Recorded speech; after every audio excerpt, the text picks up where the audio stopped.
Today's class will be a series of videos because of the amount of time that I'm allowed to upload. It's going to take a couple videos. But this is going to be how to create a purchase template video 1. So the way you do is you log on to your www.car.org account. You're going to hit Access Now. Your information should fill in, sign in.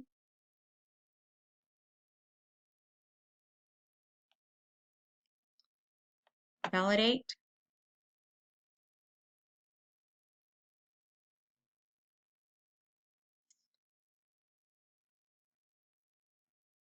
Okay, then you should get this part. Now you're going to come over here to templates to create your template.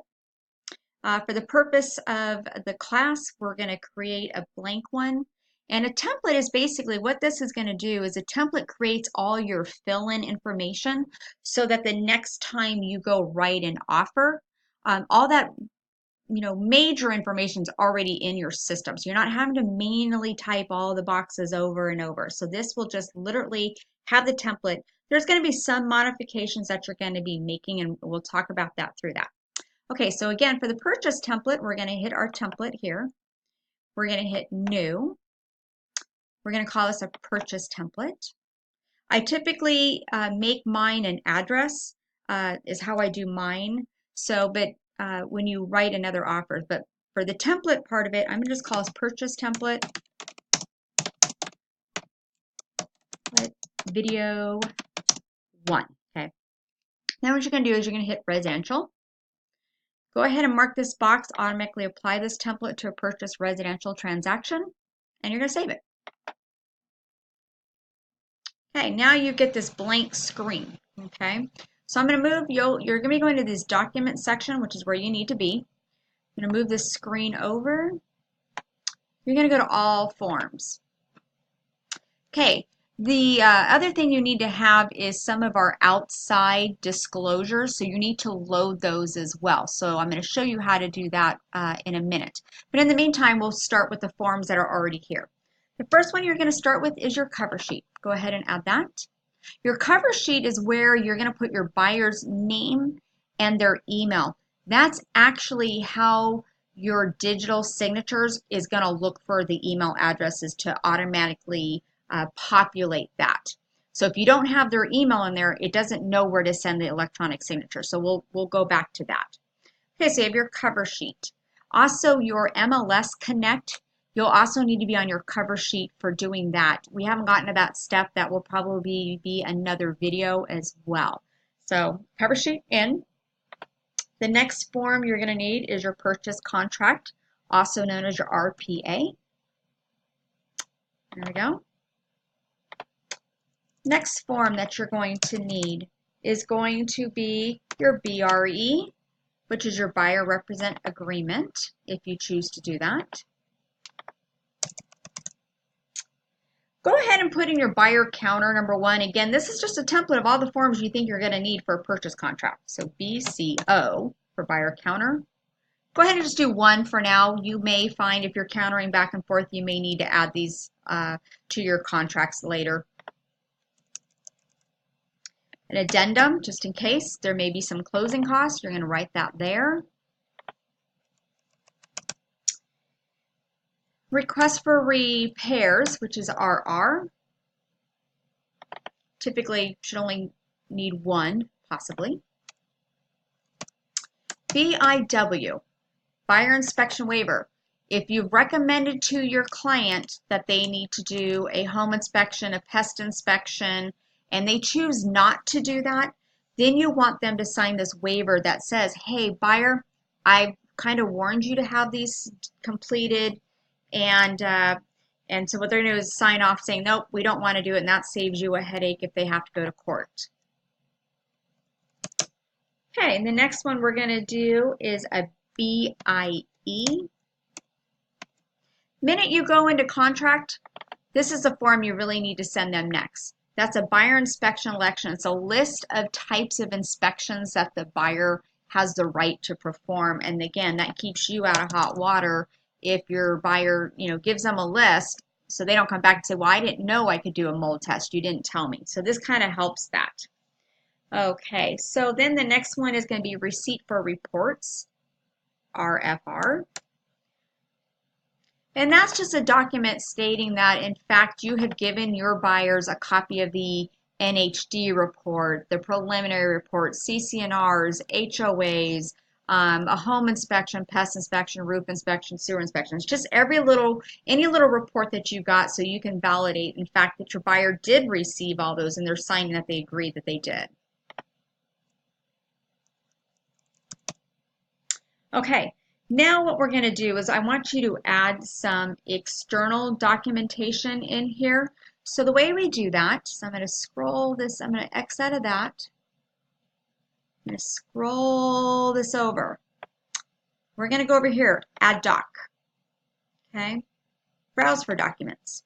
So now here I've got my desktop. So I'm going to go C21 disclosures. I'm going to add my affiliated business agreement. I'm going to hit open. Okay. Going to add it. See, it's right here. Another doc we're going to add is a drought advisory. So again, you should have had this already on your desktop prior to the class, and along with a copy of your checklist as well. Okay, so those are the forms that we have. That's what you're pretty much going to need for any transactions. So now let's go to your cover sheet real quick. You are going to, on your templates, leave this blank, but I just want to show you what it is. Okay. So to go back to where your forms were, my forms, and click over here, it'll give you a list. Or you can do the back button, either one. Okay, so purchase contract, that's what we're going to be working on as a template. Okay, again, this is a template, so some of this is going to be left blank, but when you go in to write a real offer, then you'll start adding stuff, okay? So for this part, we're going to leave some of this buyer information blank. For the agent real estate firm, go ahead and type in Century 21, M is appropriate. Our BRE number is 0118385. Now, as you see, some of this auto-populates, and that will happen down the road for you. Okay, I'm going to add in my BRE number, 014. Thanks. Okay. And then my name. And for me, I can do the drop down. You guys most likely will have to fill it in. Okay. Anytime I make a change on a page, I'm going to go ahead and just save it. Okay, the rest of the stuff, you're just going to go down till you get to the purchase agreement. All this will auto-fill in on the next time around when you're writing your offer. Okay, again, these are typically going to be just blank up here. This is the part that you'll be changing when you're writing a real offer. But again, the rest of this is going to be pretty much auto-filled information. Okay, so here we're going to be putting in that we are only representing the buyer on this particular case.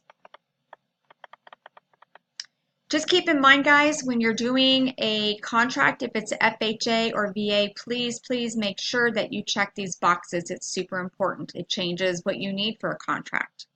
For now, we're going to leave them blank.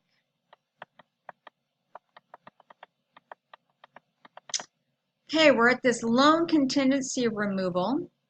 And because it's a competitive market, you're going to want to change that to 17 days. So go ahead and put the 17 in there, save. Again, because this is just a template, we're not going to worry too much about this information here. This information is exactly what you want the templates for, so you don't forget. So here, you're going to click this box. Seller shall pay for natural hazard zone disclosure report. Add that box, environmental. Take this information out, and you're going to see a drop down. Just ignore that, and you're going to type in seller's choice. I'm going to save it. Again, you don't ever really want to put any kind of inspection reports on here that can cause a problem, which will be discussed in your contract class. Now, when you do a VA template, then you're going to be adding some stuff in here because you don't want to forget to include it on a VA offer. But again, for the purpose of this, we're just doing this as if it was a conventional offer at this point. Government requirements. Click on seller shall pay for smoke and carbon dioxide. That's a standard. There's nothing to do with here, so leave those blank. Pretty standard that the buyer and the seller will split the escrow fee. So You type that in. Also standard, the seller will pay for an owner's title and policy. The buyer will pay for one as part of their lending process. Go ahead and issue seller's choice unless you, when you're really writing the offer and you know who the title company is, then you can go ahead and add that. But in the purpose of the template, we'll just do seller's choice. Seller typically pays the county transfer tax fee. There's not typically a city transfer tax fee, but you never know, so to be safe, just put in here if applicable. That protects you. Okay.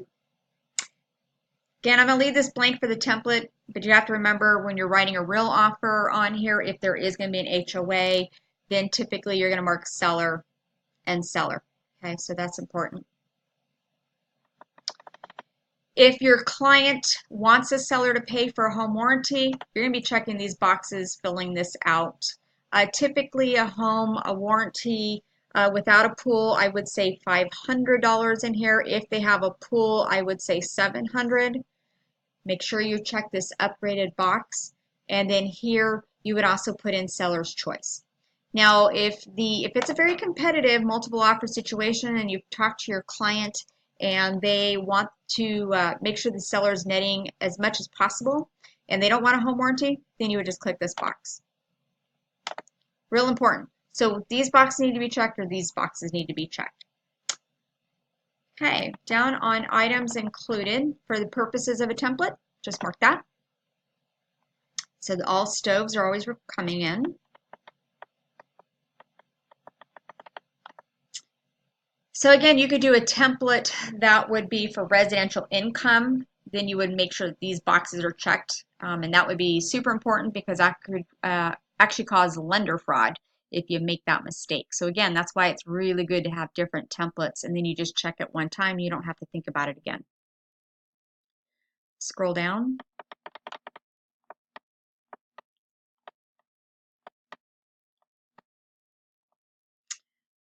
Okay. Go up a little bit. So 14B1 has to talk about your inspection period. There again, in a competitive market, you're either going to want to put in 10 days in here that your buyers can do inspections or 12 days.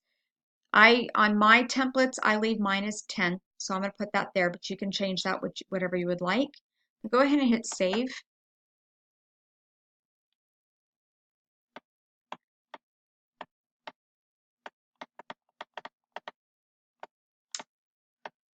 Okay, go through all of this.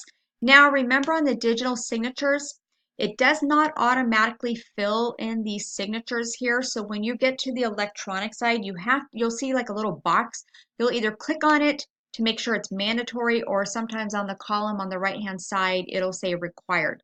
There's gonna be two spots you gotta look for when you do this. This spot and the one above. It will automatically put it here for you.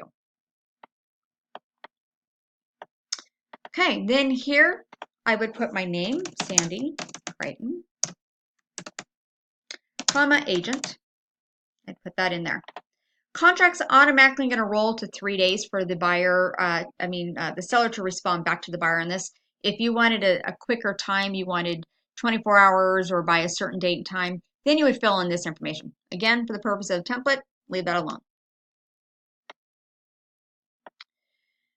Then all this information should be filled out here as well. So you're going to go ahead and type in your office address. If you're in the SAC office, it's Howe Avenue and Laguna Boulevard. It's 7811 Laguna Boulevard. Pre-fill all this out. This is where I say it saves you some time down the road. You can do your telephone number in here.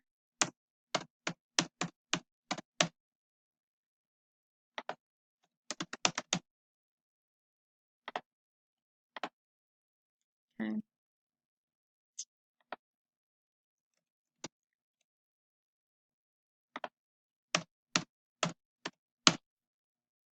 Okay. Don't worry about the dates, leave those blank. Go ahead and hit save. The rest of it's all will be autofilled. Okay, so that's the end of how you create a purchase template. The next video we'll talk about is how do you do the MLS Connect and how do you apply this template.